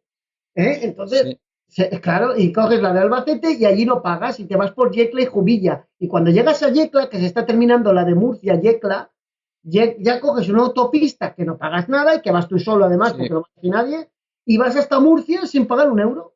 Y si quieres ir a Madrid, vas a Madrid desde allí sin pagar un euro. Vamos a dar paso a Ignasi para que nos comente un poquito el tema, que nos hemos ido un poco, el de la pobreza y la desigualdad. Adelante, Ignasi. Bueno, es que estamos en la paradoja esta, ¿no? De que en España esta pobreza es un poco estructural de hace años y siglos y mucho tiempo, ¿no? Y parece que no averiguamos cuáles son las causas, o parece más bien que ya realmente a una mayoría de españoles pues ya le va bien así, ¿no? Porque parece que ni los políticos españoles les preocupa, ni los políticos europeos parece que tampoco les preocupe la pobreza en España y el subdesarrollo, ¿no? Entonces, es como algo crónico que tiene España, ¿no? Un 20 y pico. O sea, ¿por qué los políticos españoles no nos explican por qué España tiene un 20 y pico por ciento de paro prácticamente estructural, ¿no? Que solamente con pelotazos del ladrillo baja, pero si no, si en España no haces algo, un plan, digamos, un plan keynesiano de gasto, el paro se mantiene al 20%. ¿Por qué eso? ¿No? Es decir, ¿por qué España tiene un paro estructural del 20% y otros países lo tienen el 6, el 7% cuando tienen servicios públicos mejores? Es decir, es que hay un misterio en España que algún día alguien lo tendrá que averiguar, ¿no? ¿Por qué en España pasan todas estas cosas tan extrañas y en otros sitios no? También es cierto que a lo mejor nos estamos comparando siempre con lo mejor del mundo, ¿no? Con los países de la zona europea, ¿no? A lo mejor si nos comparamos con Sudamérica o con Asia o así, pues, o con África, pues seremos mejor, pero comparándonos con Europa, ¿por qué tenemos tantas cosas malas, ¿no? Es decir, el presidente decía que miráramos lo bueno, ¿no? Bueno, está muy bien mirar lo bueno, pero ¿por qué nadie quiere mirar lo malo en este país, ¿no? Y parece que no pasa nada, que no hay pobreza y que todo, o es que la gente, no sé, uno no sabe ya si la gente pues es que no lo pasa tan mal, ya sabe vivir con la pobreza y ya está acostumbrada y no lo pasa tan mal. Es que al final uno se llega a preguntar qué pasa, ¿no? Pero yo no tengo la respuesta, desde luego, ¿no? Pero no deja de intrigarme y que encima, ¿no? O sea, Andalucía, que es la comunidad con más tasa de paro, o sea, lleva el mismo partido gobernando durante 30 años, ¿no? Creo que es la única comunidad donde no ha habido alternancia política, ¿no? Si no me equivoco. Es decir, la peor comunidad de España a nivel en términos económicos es la que ha sido más premiado el partido político, ¿no? Es que está lleno de paradojas España que, de verdad, a mí me superan. Yo no puedo entender cómo en Andalucía un partido que hace el desastre económico que llevan, pues siga gobernando durante tantos años, siga siendo premiado, hasta incluso la presidenta de Andalucía quiere presidir España porque se ve que lo debe estar tan bien, lo hace también en Andalucía que quiere hacerlo para toda España. Es que son unas paradojas que a mí yo no tengo explicación, no sé. Bueno, hay muchas explicaciones, Inés, y todos sabemos cuáles son. Lo que pasa es que es políticamente incorrecto decirlo. Pero chicos, no le vamos a echar la culpa al PER, que también, no vamos a echar la culpa a otras cosas, pero yo he trabajado... ¿Por qué España tiene un 20%? Por ejemplo, yo trabajo en Armilla, Granada, y he visto cosas que alucinaba. ¿Quieres que te diga? 3 miembros de una sola familia cobrando ayudas y viviendo de narices. ¿Qué quieres que te diga? No es que sean ricos, pero oye, estabas en su casa y tenía una pero Chesco, la protección social en España es un hecho que es la tercera, entre la tercera y la cuarta parte que en la Europa del Norte, ¿eh? La protección a la familia y a la infancia. Lo que tú me digas, Juan Carlos, yo no sé si será la tercera, la cuarta, la quinta. Yo te digo que ahora vivo en Andalucía y te digo que es que realmente los trabajos de aquí en Andalucía son de los más duros de España. Claro, porque han recortado mucho hoy en día, pero pero yo creo que un poco de siempre, ¿eh? Vamos, la zona de Almería, la zona de Granada, cuando ves a la gente trabajando a pleno solo en agosto, encima de los invernaderos, sí. Y además con unas jornadas maratonianas, yo a veces incluso al final justificaba un poquito, porque sí que es verdad que por otra parte veo que aquí en Andalucía el puesto que la gente quiere tener sobre toda otra cosa es el tema de funcionario. ¿Por qué? Pero aunque sea del nivel más bajo, ¿eh? ¿Por qué? Porque al final es cierto que aquí los empresarios andaluces sí que es cierto que a muchos trabajadores explotan de una manera que yo no la he visto, por ejemplo, en Murcia, y en Murcia. lo he visto en tecnologías de la información en Madrid porque es muy habitual ahí las jornadas maratonianas, pero aquí son jornadas maratonianas en el campo que no veo tanto en otras comunidades, ¿eh? Sí, pero aparte de eso, Luis, Ahora es una percepción. ahora en estos tiempos sí que es verdad que ha bajado y han recortado bastante. Y al recortar bastante, pues sí que se ha notado en Murcia, en Cartagena, en Sevilla, en Almería. Almería menos, por eso, pero bueno, Córdoba, Granada, y ves más más pobreza y más, digamos, más exclusión y menos vidorra. Pero si es realidad, y te estoy hablando de hace 15, 20 años, tú ibas por allí, yo he estado trabajando en Armilla y he visto cosas de muerte. Y era generalizado, no solo en Armilla, Córdoba, he visto cosas que yo alucinaba. Y, chico, he visto gente que no trabajó en su vida, prácticamente. ¿Es políticamente incorrecto decirlo? Es verdad, pero es la realidad. Pero, Chesco, que tú los habrás visto, yo no he conocido nunca a nadie que no haya trabajado en su vida, ¿eh? He conocido varios porque además, me acuerdo, y una de las cosas que empecé a trabajar era vendiendo cursos de informática. Pues yo te digo, Chesco, que con la mierda de Estado social que tenemos en España, el que pretenda vivir de la teta del Estado social a cuerpo de rey durante el resto de su vida lo lleva claro. Ahora sí. Porque ahora lo que va a hacer es rebuscar en la basura. Estoy diciendo que ahora sí. Que ahora y antes. España siempre ha tenido un Estado social absolutamente rudimentario. Sí, pero hubo un momento que hubo casi una burbuja. Que no, hombre, que nunca hemos llegado a eso. Eso han sido más bien mitos. Yo vi cosas. Tiene un 20% de paro estructural. Y Andalucía tiene un 30%. Es que yo he visto cosas que me dice Juan Carlos, unas cosas que he visto yo directamente. Es que no me lo ha explicado nadie. Lo que pasa es que es jodido decirlo. Pues lo siento, pero es que es la realidad. Es que lo he visto. Es que no me lo ha explicado nadie. Lo he vivido yo. Entonces, pero vamos a ver. Cursos de informática. Chesco, tú lo que estás es siguiendo toda esa retórica fachorra ahora mismo sin darte cuenta de que a los pobres no se les puede dar ayudas porque lo que quieren es ser pobres y vivir de la teta del Estado. Hombre, que eso no puede ser. Que yo he visto gente en plena burbuja inmobiliaria y con pleno empleo sin trabajar y haciendo horas y cobrando. Y lo he visto, no me lo ha explicado nadie. O sea, que eso no era de eso. Ese tío llevaba años, esa gente, esa familia así. Y han seguido después. O sea que, y varias familias. Bueno, es que conozco a una. Que haya que vendía los cursos de informática y me tenían que decir su renta disponible. Pero sí que habría que analizar bien la economía española. Claro. Para ver por qué hay un 20% o zonas de España que tienen un 30% de paro estructural, pero que no de ahora, de hace 100 años. Es que hay que abordar las cosas que son políticamente incorrectas alguna vez. Hay que analizar bien la economía. ¿Que haya golfos entre los pobres? Pues claro que los hay, igual que los hay entre los ricos, pues por supuesto que los hay. Pero es que claro, tú estás con esos comentarios estás peligrosamente cerca de esas opiniones de la extrema derecha que dicen que a los pobres no se les puede dar ayuda porque se convierten en vagos. Yo no he dicho de dar ayudas o no dar ayudas. Yo quiero decir que una de las consecuencias de dar a diestro y siniestro ayudas sin un control claro de a quién se le daban. Pero si nadie dice que haya que hacer eso.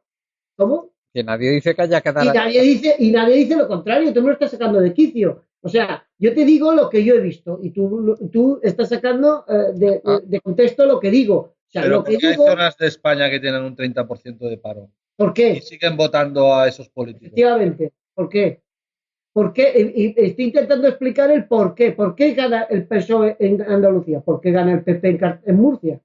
No lo entiendo. Y luego voy allí y veo esas cosas. Oye, algo tendrá que ver, digo yo. Oye, les están ayudando a esta gente a que vivan y se den la vidorra dentro de los que lo sufren, porque hay pobres que sufren, y eso te lo digo yo que también lo he visto. Pero habrá esa gente, oye, pues algo tendrá que ver que haya un 30% allí y que sigan votando el PP y el PSOE, en Murcia, Cartagena, Andalucía, Extremadura. Algo pasará, Castilla-La Mancha. Digo yo he visto gente cobrando y trabajando. Pero si yo no te digo que no, yo creo que eso es el franquismo sociológico, claramente. Vale, pues entonces lo que gane es el franquismo sociológico, pues aunque sea políticamente incorrecto y que no nos guste, pues habrá que abordarlo. Es la única cosa que digo. Ni es fascistoide ni es nada de ningún tipo. Simplemente que hay habría que analizar el paro estructural de España, porque claro, no es normal. claro. Hay un 20%, a zonas de 30 y pico. Bueno, y sobre todo, otro dato que yo quería dar era sobre la desigualdad económica, era una de las cosas que más ha aumentado a peor aquí en España, ha sido lo que representan los ingresos del 20% más rico frente al 20% más pobre. Y es que en el año 2008, ese multiplicador que había del 20% más pobre al más rico era de 5,6. Es decir, en Europa estábamos en el 7º puesto. Y en el año 2015 ya llegamos al 4º puesto, es decir, hemos pasado de 5,6 el multiplicador a 6,9. Estamos ya casi en un 7%. O sea, estamos ya muy cerquita de Bulgaria y Lituania. No, pero entonces, ¿por qué el gobierno no sube el salario mínimo? Bueno, lo ha subido, pero muy, muy poco. Pero, a ver, o sea, eso no es subirlo. Es decir, si no queremos que haya más consumo. ¿De qué va a servir que te suba el salario mínimo al gobierno? Si está perdiendo poder adquisitivo el salario frente a los ricos, ¿por qué no se sube el salario mínimo? Es que yo no lo entiendo. ¿Y de qué sirve que te suba el salario mínimo? Hombre, claro que sirve, pues Bueno, que tienes más poder de cobra y que primero haces más justicia social. Sí, seguro. O sea, que una cajera. Ahora vamos a. ¿A tú te parece bien que una cajera de súper? ¿Cuánto gana una cajera de súper y cuántas horas hace? ¿Por qué no quitas el déficit de Renfe y Adif? Quitando el déficit de Renfe y Adif ganas más dinero. ¿Por qué no lo quitas? Eso es otro tema. O sea, eso es otro tema. ¿Por qué no quitas el déficit? ¿Por qué dejas? Parece perfecto, pero a ver. ¿Por qué pagas los costes antes de haber? A ver, si las cadenas alimentarias están sacando beneficios, ¿por qué no les aumentas los impuestos a esos beneficios y les bajas, por ejemplo, las cotizaciones a los trabajadores y subes el salario mínimo, por ejemplo?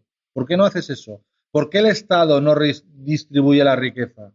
En los sitios donde se crea, o en los bares, o en los hoteles, o en la industria. ¿Por qué el Estado? Ven, porque si baja las cotizaciones sociales, y sube el salario mínimo, los pensionistas entran en quiebra, el sistema de pensión entra en quiebra, mañana por la mañana. El sistema de pensión ya está en quiebra de hace tiempo. O sea, no vendrá de eso. No vendrá de eso, tampoco viene de otras cosas, pero el déficit sigue aumentando. Siempre tenemos que apretar En cambio, sí que eso sería un reactivador económico. Si toda Europa hiciera eso de subir los salarios bajos, Europa empezaría a salir de verdad de la crisis, que nunca va a salir de la crisis con esta mierda de salarios, con perdón. Si hemos visto que la economía europea ha funcionado cuando había una clase media fuerte, con salarios decentes, pues Europa tendría que subir al 5% anual el salario mínimo y verías con unos pocos años Europa empezaría a funcionar económicamente. Si no, es imposible. Yo por lo que veo, tú no tienes a nadie contratado. Claro que tengo gente contratada. ¿Tú tienes gente contratada? Sí, yo estoy a favor de que, pero si yo solo no puedo tomar esta medida. Pero si todo el mundo la toma, yo sé que yo voy a vender más. ¿Me entiendes? Claro. Eso es la economía. Si suben todos los salarios a todo el mundo, yo sé que voy a tener más compradores y voy a vender más. Y yo estoy a favor de subirle los trabajos. A mis trabajadores sí los subimos todos. Todos los empresarios los subimos. Yo estoy de acuerdo. Perfecto. Ahora, yo solo no puedo porque ya no tengo margen. Si tuviera margen lo haría, pero yo no tengo beneficios apenas. O sea, pero las empresas te voy a explicar lo que va a pasar. Eso tendría que ser el Estado que en teoría tendría que reequilibrar la riqueza, que no hace. Claro, muy fácil. Si esto sería muy fácil. Mira, subir a todos los salarios y mañana por la mañana, señor Montoro aprieta otra vez, sube el IRPF, sube la TPP y esa subida se la joden 2 días. Te sube la luz, te sube la misma proporción, no en la misma proporción. No en la misma proporción. Mira, eso de la subida de los salarios es una chorrada. Es una chorrada. Yo estoy con Ignasi. Claro, te estoy con Ignasi, pero es una chorrada porque te la desmontan enseguida el que en cuanto no hay un equilibrio presupuestario en condiciones, el mismo Estado, esa subida que ha preconizado que se haga, resulta que luego te la va a joder con los impuestos. Pero es que además, vamos a ver, Chesco, tú estás diciendo que todo es relativo. Alrededor del Estado van a subir, porque en cuanto suban salarios, sus trabajadores te lo van a repercutir a ti. Te van a subir el agua, la luz, el teléfono, tal cual, toda esa renta disponible que tú querías, te la van a subir. Cuando te hayan subido todo eso que tú has querido conseguir, que es lo mismo que ha pasado con la búsqueda de la competitividad de las empresas, la ha jodido las eléctricas y los impuestos, ¿eh? Entonces, cuando se haya conseguido todo eso, resultará que las empresas que no les sirve de nada, porque no es mercado interno, sino mercado externo, que están exportando, se irán a tomar viento, la mayoría empezarán a tendremos ese problema. Entonces, se aumentará el problema multiplicado por 2. Hay que empezar a arreglar otras cosas para aumentar la renta disponible antes Pero que... si es lo mismo, Chesco, es lo mismo. El tema es el reparto relativo entre los agentes. Es decir, si el salario básico de los privados sube, el salario mínimo, de alguna forma, es como decirles a todos los demás agentes que las pensiones, que los beneficios, hasta incluso los salarios públicos, entre comillas, están bajando. No es verdad, no es verdad. Y el beneficio empresarial está bajando. Tú, cuando realmente tengas un evidentemente, beneficio, cada agente económico siempre está tensando para su interés. Esa teoría económica está equivocada de raíz, está equivocada por la lógica matemática. Cuando tú subes salarios, el salario es un aumento, entre comillas, de la riqueza. Cuando se aumenta la riqueza, aumentan los salarios. Riqueza, porque cuando baja la riqueza y tú aumentas los salarios, lo único que hace es subir el déficit y entrar en quiebra a la larga. No hay más. Es como el que tiene una empresa y se sube lo que gana. Pues al final se va a tomar. Pues compruebo con pesar que no estamos, nuestro pensamiento sigue estando muy alejado. Bueno, chico, pero es que es la realidad de la lógica matemática. O sea, yo simplemente aplico lógica matemática. Se demostraría fácilmente en Europa. ¿De verdad tú piensas que el coste de personal es uno de los costes más importantes de la empresa a las que le hace llevar a la quiebra? Depende del sector. Es que depende del sector. Si te vas a un sector manufacturero, te vas a un sector. Claro, depende del sector. Hablas de un sector de robótica. ¿Y no piensas que si toda la renta de la gente subiera por el aumento del salario mínimo, no crees que la economía se reactivaría por el mayor número de compras? Y además que cuando hablamos de salario mínimo, hablamos de gente que si cobra un poco más gracias a que sube el salario mínimo, todo ese dinero lo van a invertir. Ya hablábamos. Que me digas dónde ha funcionado eso. Yo no te estoy diciendo que le suba en todos sitios. En todos los países que se aumenta la productividad no es verdad, es que mientes. Pero yo no estoy diciendo que se suba el sueldo de una persona que gana 3.000 euros, porque efectivamente eso va a ir a ahorro, no va a ir a consumo. Pero está claro que el aumento del sueldo mínimo sí que va a consumo. Eso lo sabemos todos. Una persona que gana 700 vas a ganar 800. A todos los papás con hijos que cobran poco dinero, les subes el sueldo y verás cómo eso va a consumo del país. A consumo interno. ¿A consumo interno? Vale, si eso lo hace toda Europa, toda Europa, te aseguro que salimos de la crisis. Pero además, Chesco, los sueldos bajos tienen más consumo interno del propio país que los sueldos altos que tienen más consumo externo y de materias de importación. Sí, lo que queráis. Pero vamos a ver, ese señor trabaja en una empresa exportadora. Ese señor trabaja en una empresa exportadora donde está compitiendo con otras empresas exportadoras del mundo, ¿vale? Y cuando le subes el sueldo mínimo, esa empresa tiene que subir costos. Eso no es verdad. O sea, no es verdad. Bueno, entonces, ¿qué pasa? No es esta mecánica, Chesco. Sabes perfectamente que Alemania tendría que estar en la quiebra, ¿no? Tú sabes que hay muchos empresarios que ponen el precio, que están pagando lo que les da la gana y les importa un bledo subir un 10%. No es verdad, es que no. Sí, lo que pasa es que hay empresarios que no, pero hay muchos empresarios que no les viene de eso. Es que no es verdad, es que tú... Pero que Apple importa un acabamos de dar un dato de que el 20% más rico de aquí en España ha subido el multiplicador frente al 20% más pobre del 5,6 al 6,9. Pero si es que el aumento en un 20% del salario mínimo va a seguir haciendo que sean más ricos que el 2008. Pero Luis, ¿pero por qué dices eso y te quedas tan ancho? No puedes decir eso y quedarte tan ancho. Ahora quieres mirar en los sectores donde ha subido esa gente. Esa gente ha subido en el 93% de la empresa española, que son pymes. ¿Dónde han subido? En un sector especulativo puro y duro. El sector financiero. Fíjate, resulta que la fortuna del señor, el de Inditex, se ha disparado no por Inditex, se ha disparado por la especulación financiera sobre todo, no por la producción de Inditex, que también... Bien, pero me da igual que una persona que gane más, me da igual que obtenga esos ingresos por mercados internacionales que por mercados nacionales. Pero si tú no compensas de cualquier manera No, pero no me has entendido. Con No el me has sueldo entendido. mínimo. O sea, No. con un El mayor señor Amancio gana más dinero. se va a aumentar esa diferencia, esa brecha económica.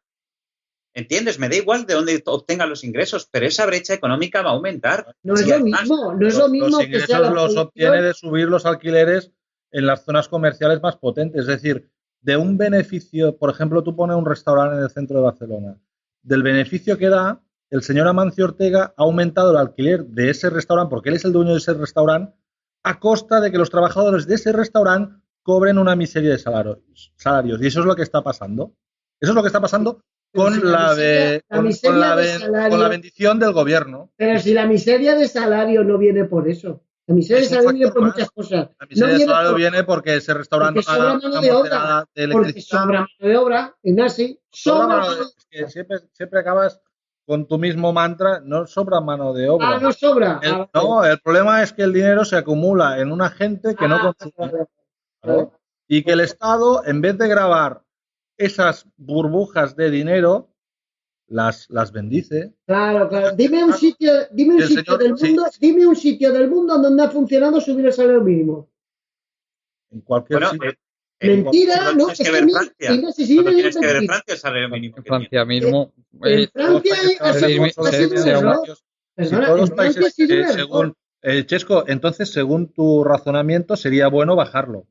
No. Si tú dices que entonces el punto perfecto es donde está ahora.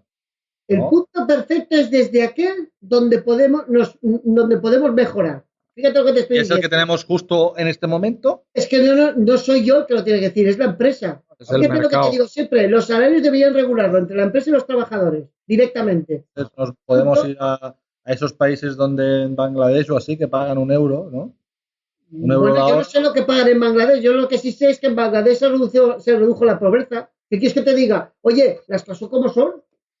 Si nos vamos allí, vamos a Bangladesh hace 30 o 40 años. Y la mira pobreza, pero siguen viviendo esclavizados y trabajando niños. Es decir, esclavizados. que una cosa mejore no significa que sea buena. Es una responsabilidad de Bangladesh, no es nuestra, es de Bangladesh. Bangladesh tiene que poner sus condiciones. Nosotros lo hemos dicho muchas veces en lo que es la globalización hace que al final los puestos de trabajo se vayan a otros países. Haciendo la competencia desleal, eres tú el que lo dices miles de veces.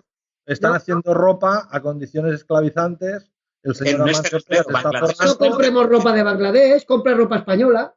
Pero es muy fácil. Yo quito la globalización. Condeno al hambre a Bangladesh a cambio de mejorar las condiciones sociales aquí en España. Es muy fácil. No compro ropa con Pero si el tema, Chesco, son los beneficios empresariales. No, ahora quieres eludir. No, es reequilibrar salarios. El tema tiene que ser que una parte de los beneficios empresariales tienen que ir al salario. Que no va así. Esa es la forma, haya un equilibrio. Siempre va, mira, es muy Porque fácil. lo que no puede ser es que un trabajador gane €1 la hora y el empresario gane 100.000 euros la hora. Que es muy fácil. Cógete, en Barcelona había agencias inmobiliarias que el dueño estaba ganando 50, 60.000 euros al mes y la secretaria está cobrando 900 euros.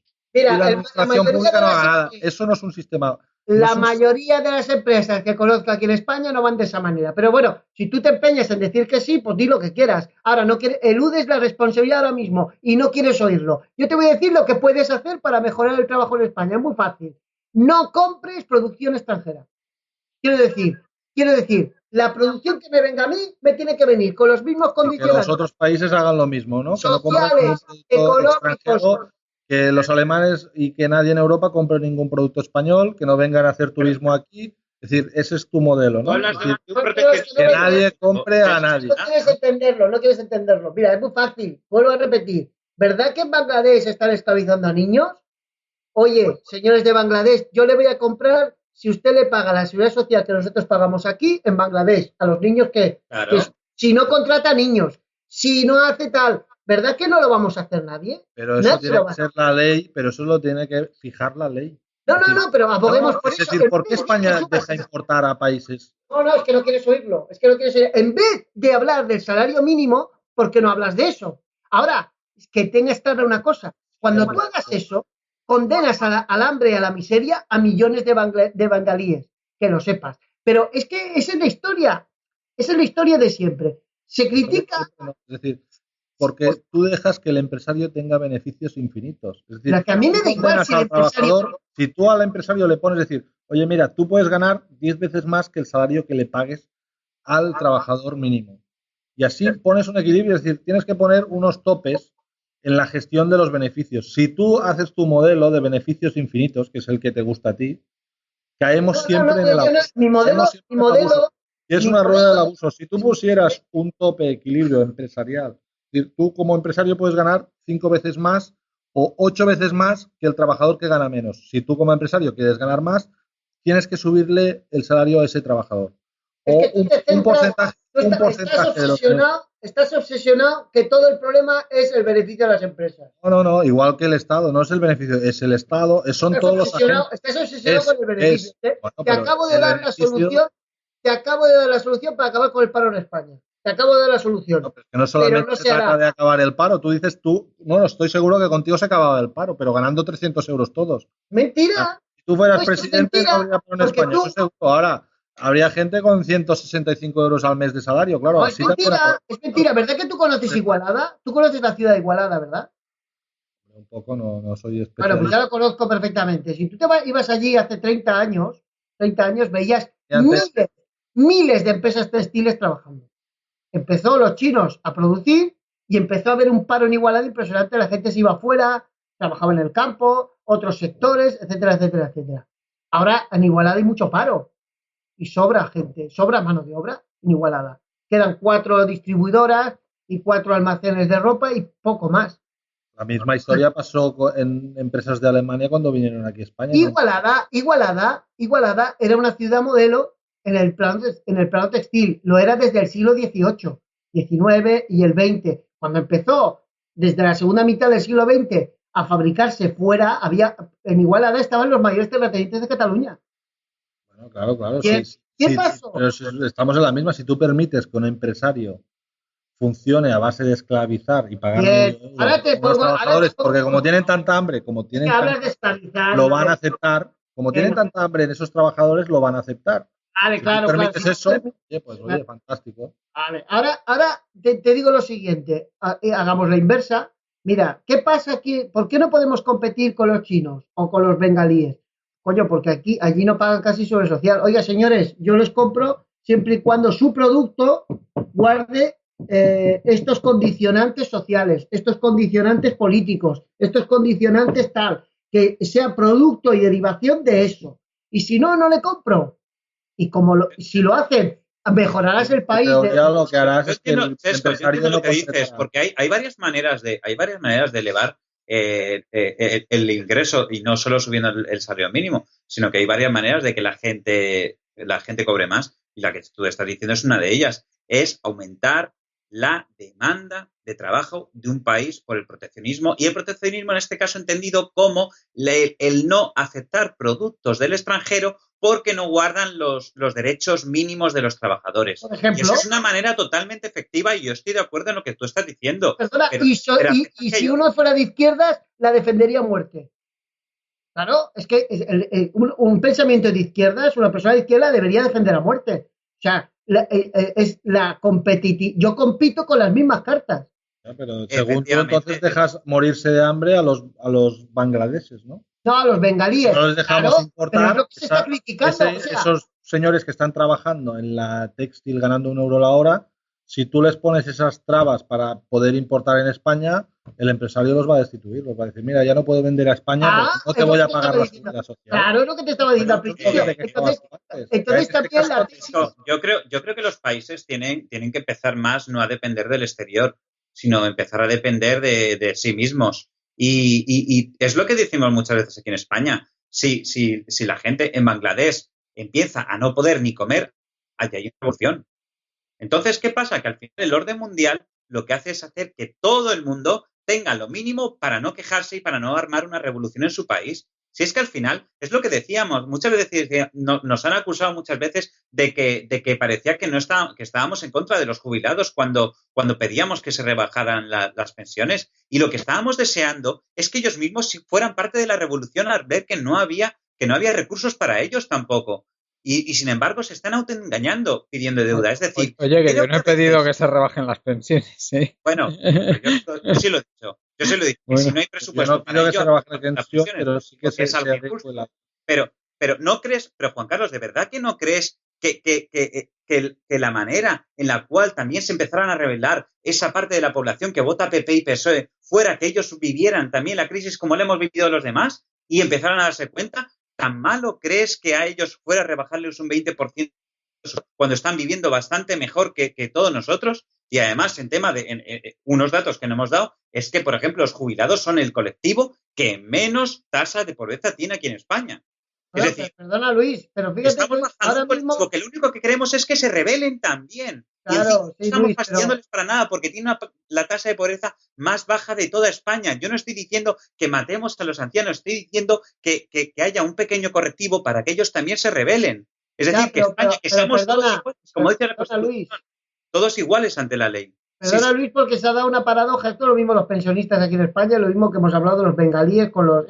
fíjate que se ha dado la paradoja, o sea, y dicen así, hombre, si ponen los condicionantes esos, los bengalíes lo pasarían muy mal. Claro, pero luego cuando se habla de que se da el trabajo esclavizado y no sé qué y no sé cuántos, coño, ¿en qué quedamos? ¿Qué hacemos? Esto es lo mismo. A ver, los señores pensionistas quieren una pensión muy alta, coño, pero es que no hay trabajo para mantenerlas. Cuando os quiebre el sistema de pensiones, ¿qué va a pasar? Es que todo esto, la economía al final son vasos comunicantes. Entonces, Pero es no, que tú mismo las lo cosas dices, pero al tienen... final te contradices. No, Y de hecho, equilibra, fijaros, un pensamiento... Pues te lo digo yo. sube No, la edad de es tú, pensión. Ignacio. No, pero yo te digo equilibrar los parámetros. Es decir, si al final hay un empresario Y y un dale. trabajador, pues que esté equilibrado, y al final hay un Estado y unos pensionistas y unos funcionarios, pues que esté equilibrado. Y si tú vas haciendo equilibrio, la economía funciona. Cuando haces desequilibrios, la economía se colapsa, que es lo que está pasando ahora en España, que hay un desequilibrio muy grande. Pero se Y desequilibra claro, el nadie, momento. claro, porque El nadie salario, y no lo digo yo, lo han dicho todos los economistas a lo largo de la historia, el salario no es una cosa artificial, es el reflejo de la riqueza que se genera, es un reflejo. Entonces, si tú virtualmente, es lo mismo que hacen los bancos centrales, si tú virtualmente creas de la nada más salario cuando esa de la empresa, nada, no, de la facturación de una empresa. ¿Cómo puedes decir que esa empresa no de lo la ha facturación creado? de una empresa que está dando beneficios bastante superiores a los costes laborales de esa empresa? Es Pero que qué al final empresa, pero es aquí que no ya es las conoces la empresa palabras. ¿Qué española. empresa? Pues oye, te puedo empezar a hacer listas si quieres. Oye, puedes ¿Pero coger de qué Mercadona, empresa hablas? puedes Las coger todos empresas los que dan supermercados. beneficios que tú conoces, todos los prácticamente todos sus trabajadores tienen incluso pagas a final de año, que son Endesa, Iberdrola, Impact. El 93% de las pymes españolas, hay muchísimas, millones, miles, pues son cientos de miles, que están cogidas con alquiler. Chesco, coge todos los hoteles de Barcelona. ¿Cuánto están pagando a los camareros? ¿Cuánto están pagando a los de recepción? Están pagando salarios de miseria cuando están ganando una pasta a los hoteles en Barcelona que te mueres, y están pagando salarios de miserias. Eso es lo que no hay que permitir. Y lo que el Estado, eso depende de un empresario abusador, porque si yo estoy ganando con tu trabajo 100 y te pago 2, para mí eso es abusar. Y eso es lo que está pasando en muchos sectores. Pues empieza por estos sectores a decirle al empresario, oye, ¿no crees que con la pasta que estás ganando deberías pagar más a tus trabajadores? Y si no es por las buenas, el Estado tendría que poner una ley. Una cosa, perdonad, vamos a tener que ir acabando ya. Sí. Sí, Chesco, entonces, con tu razonamiento, ¿por qué no entonces, ya que como dices tú, como hay muchas pymes que realmente ellas no pueden subir el salario mínimo, ¿por qué no ponemos un multiplicador de que el mayor directivo de la empresa no puede ganar 4 veces más que el trabajador, el último trabajador? Pues porque en el 93% de las empresas españolas que son pymes no pasa eso.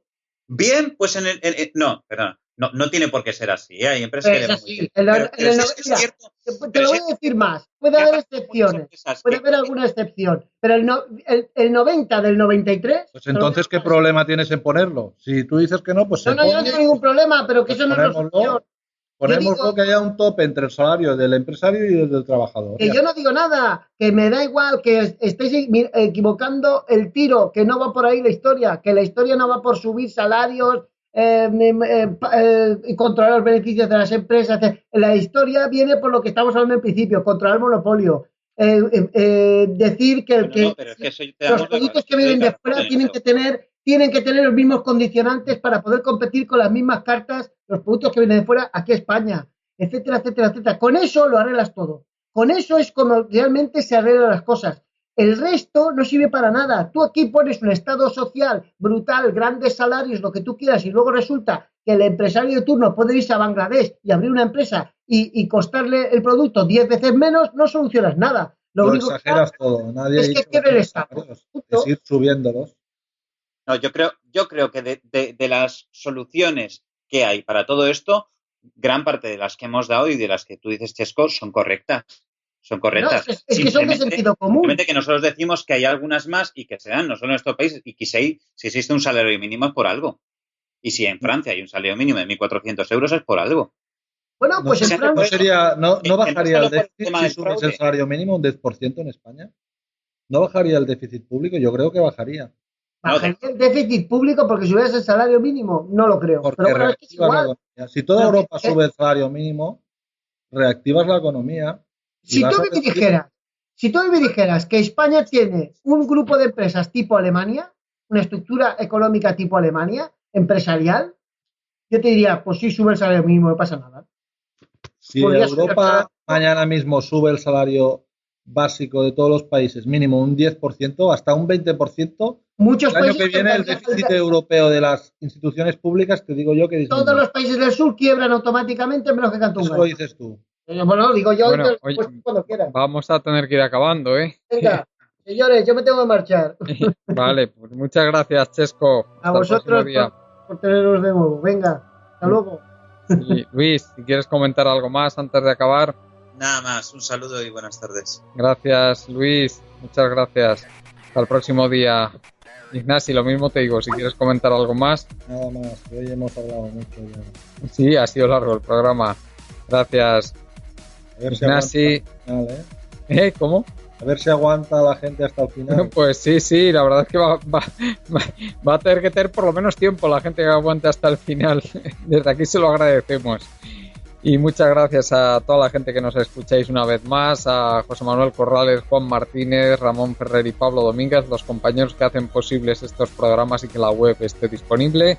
Y sin más nos despedimos por hoy recordándoos nuestra web colectivoburbuja.org. Hasta el próximo día.